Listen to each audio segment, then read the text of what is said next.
Hello hi and welcome to Roy channel. இன்றைக்கி நம்ம மிளகு ரசம் எப்படி பண்ணுறதுன்னு பார்க்கலாம். அதுக்கு தேவையான இன்க்ரீடியன்ட்ஸ்லாம் சொல்லிடுறேன். ஒரு சின்ன நெல்லிக்காய் அளவுக்கு புளி, இந்த மாதிரி ஒரு பெரிய தக்காளி, கொத்தமல்லி, கருவேப்பிலை, இதையெல்லாம் வாட்டரில் ஸ்டோக் பண்ணிவிட்டு உப்பு போட்டு மஞ்சள் பொடி போட்டு நல்லா கரைச்சிக்கணும். கரைச்சி எடுத்துகிட்டு இதெல்லாம் இப்போ பாருங்கள், நான் 2 டேபிள் ஸ்பூன் மிளகு, அதே 1.5 டேபிள் ஸ்பூன் சீரகம், ஒரு 15-20 பல்லுக்கிட்ட பூண்டு, ஒரு 3 காஞ்ச மிளகாய் எடுத்திருக்கேன். இதையெல்லாம் சேர்த்து மிக்சியில் ரொம்ப மையாக இருக்கக்கூடாது, ஒரு 2 விப்பன் வச்சு திருக்கிக்கணும், பொடிச்சிக்கணும். இதை எப்படி பொடிக்கிறதுன்னு நான் காமிக்கிறேன். இதை பொடிச்சு இந்த புளி கரைசல் வச்சுருக்க இல்லையா, தக்காளி புளியெல்லாம் இதிலோட இதை சேர்த்து மிக்ஸ் பண்ணிவிட்டு ஒரு தாளிப்பு கொடுத்தா மிளகு ரசம் ரெடி ஆகிடும். இது நல்லாயிருக்கும், சளி கோல்டுக்கு எல்லாமே சூப்பராக இருக்கும். நீங்கள் சாப்பிட்டு பாருங்கள் எப்படி இருக்குன்னு. இப்போ வாங்க எப்படி செய்யுதுன்னு பார்க்கலாம். மிளகு சீரகம் இந்த மாதிரி போட்டு ஒரு விப்பன் இடித்து எடுத்துகிட்டு, அடுத்து இந்த மாதிரி வச்சுருக்க பூண்டு, காஞ்ச மிளகாவெல்லாம் போட்டு நம்ம அரைச்சி எடுத்துக்க போகிறோம். ஒரு விப்பனில் போட்டு எடுத்தாலே போதும்.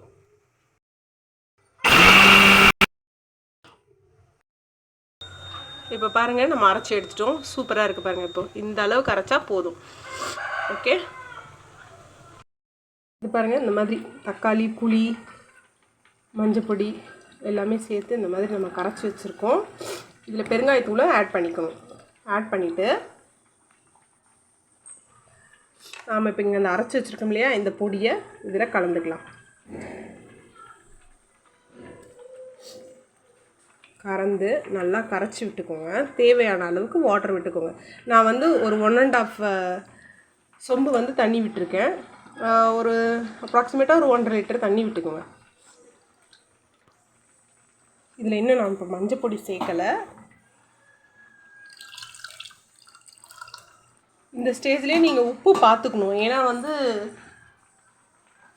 அதுக்கப்புறமா உப்பு போட்டிங்கன்னா ரசத்தில் உரைக்காது. 1/2 ஸ்பூன் மஞ்சள் பொடி,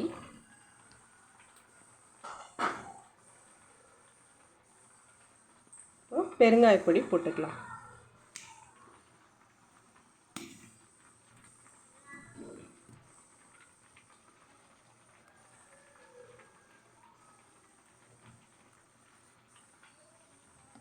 அவ்வளோதான். இப்போ இதை கடுகு போட்டு தாளித்தோம்னா ரெடி. எப்படி செய்யறதுன்னு பார்க்கலாம். இப்போ இதில் கொத்தமல்லி இன்னும் ஆட் பண்ணலை. கொத்தமல்லியை நறுக்கி ஃபைனலாக ரசம் இது பண்ணும்போது நம்ம ஆட் பண்ணிக்கலாம். ஸ்டவ் ஆன் பண்ணி ஒரு பாத்திரம் வச்சுட்டு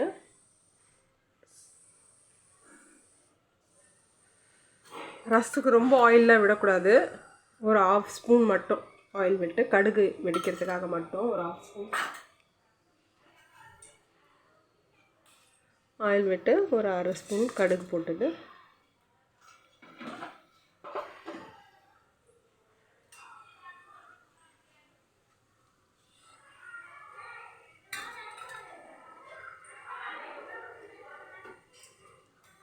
கடுகு நல்லா பொரியணும். கடுகு பொரிஞ்ச உடனே இதை ஊற்றிடுங்கன்னா கடுகு தீஞ்சிடும். இப்போ நம்ம இந்த கரைச்சி வச்சுருக்கோம்ல, இந்த மிக்சரை இதில் ஊற்றிடலாம். இப்போ இது நல்லா நுரைச்சி வரும்போது கொத்தமல்லியை நம்ம ஆட் பண்ணி இறக்கிடலாம். இப்போ இந்த பாருங்கள், ரசம் கொஞ்சம் லைட்டாக வருது இல்லையா, இந்த ஸ்டேஜில் நம்ம கொத்தமல்லியை ஆட் பண்ணிக்கலாம்.